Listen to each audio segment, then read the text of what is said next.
اب اسلام کا اور قرآن مجید کا زاویہ فکر یہ ہے کہ پورے قرآن مجید کو دیکھ ڈالیں، سورہ ہم سے لے کر سورہ والناس تک.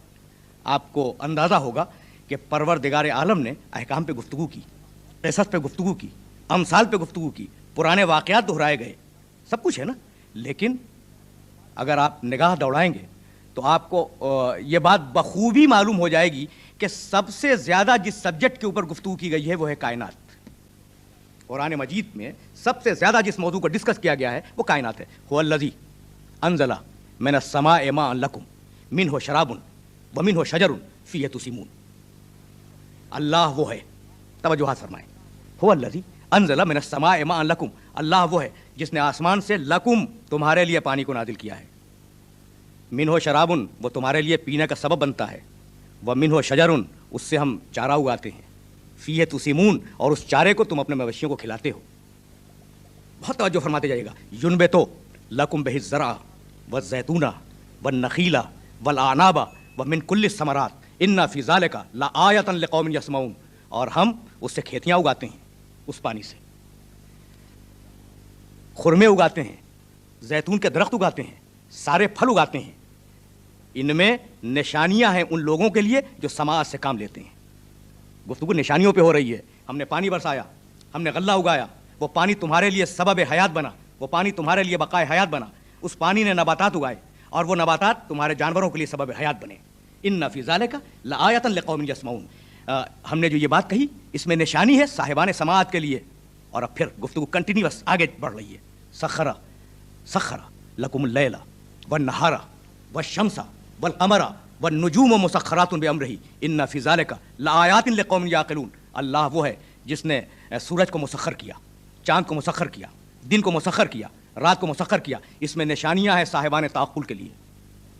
یہ نشانیاں کیا ہیں؟ غور کرو. یعنی کائنات فقط دین نہیں ہے، کائنات فقط روحانیت نہیں ہے، دنیا میں غور کرو. آیت رک نہیں رہی ہے اس مقام کے اوپر، اور آگے بڑھی. بہت توجہ فرمائیے گا.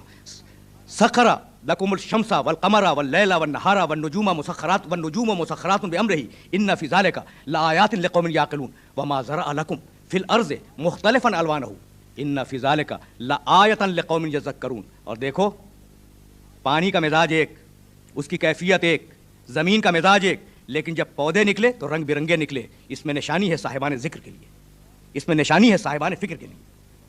قرآن اور آگے بڑھا. اسی سورہ سے میں کچھ مثالیں پیش کرنا چاہ رہا ہوں. قرآن اور آگے بڑھا، اور آگے بڑھنے کے بعد قرآن نے آواز دی وَأَوْحَىٰ رَبُّكَ إِلَى النَّحْلِ أَنِ اتَّخِذِي مِنَ الْجِبَالِ بُيُوتًا وَمِنَ الشَّجَرِ وَمِمَّا يَعْرِشُونَ ثُمَّ كُلِي مِن كُلِّ الثَّمَرَاتِ فَاسْلُكِي سُبُلَ رَبِّكِ ذُلُلًا يَخْرُجُ مِن بُطُونِهَا شَرَابٌ مُخْتَلِفٌ أَلْوَانُهُ فِيهِ شِفَاءٌ لِلنَّاسِ إِنَّ فِي ذَلِكَ لَآیَةً لِقَوْمٍ يَتَفَکَّرُونَ. تمہارے اللہ نے شہد کی مکھی پر وحی نازل کی. کیا ہے وحی؟ أَنِ اتَّخِذِي مِنَ الْجِبَالِ بُيُوتًا، جاؤ اور پہاڑوں میں جا کے اپنے گھر بناؤ. وَمِنَ الشَّجَرِ، اونچے اونچے درختوں پہ اپنے گھر بناؤ. شہد کی مکھی پہ وہی ہو رہی. وَمِمَّا يَعْرِشُونَ، اور جو بلند مقامات مل جائیں وہاں پہ اپنے مکانات بناؤ، چھتے بناؤ.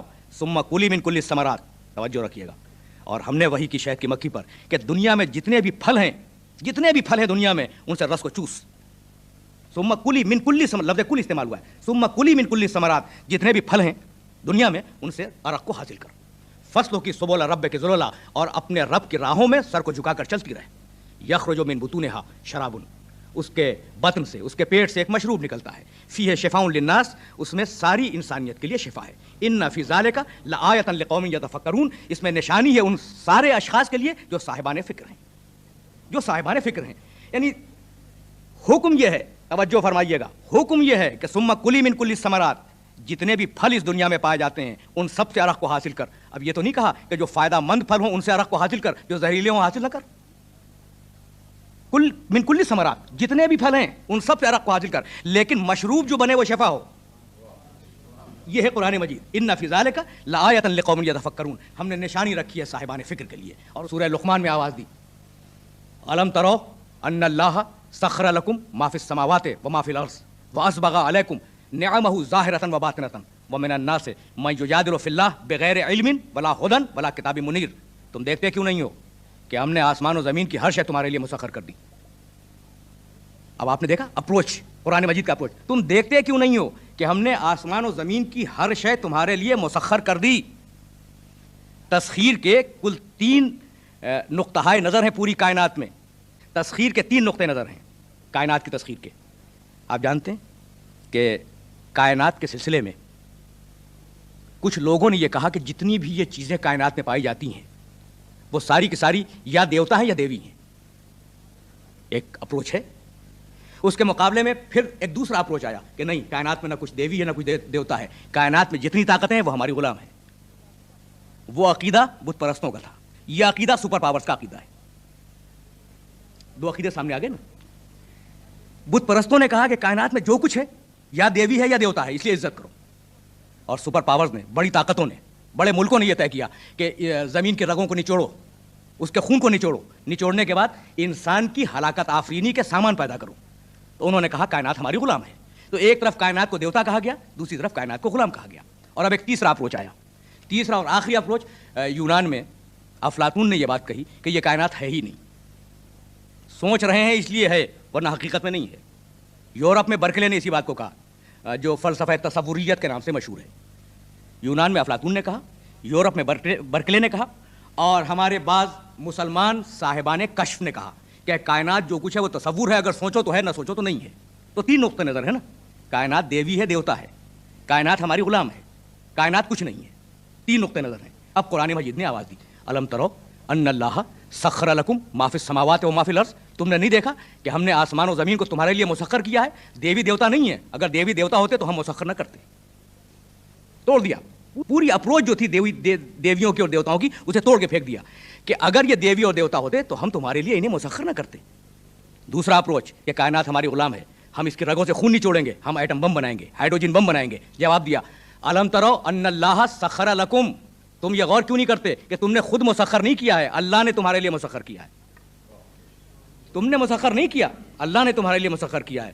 تو اب اگر یہ کائنات استعمال ہوگی تو فقط اس کی اور اس کے خاص بندوں کی اطاعت کے مطابق مسخر ہوگی. اور اگر اس کے خلاف تم نے کیا تو تمہارے اندر وسائل زندگی سے نفرت پیدا ہوگی، تمہارے اندر ہپیزم پیدا ہوگا، تمہارے اندر اعصاب کی ٹینشنز پیدا ہو جائیں گی، تم خود لڑ مرو گے.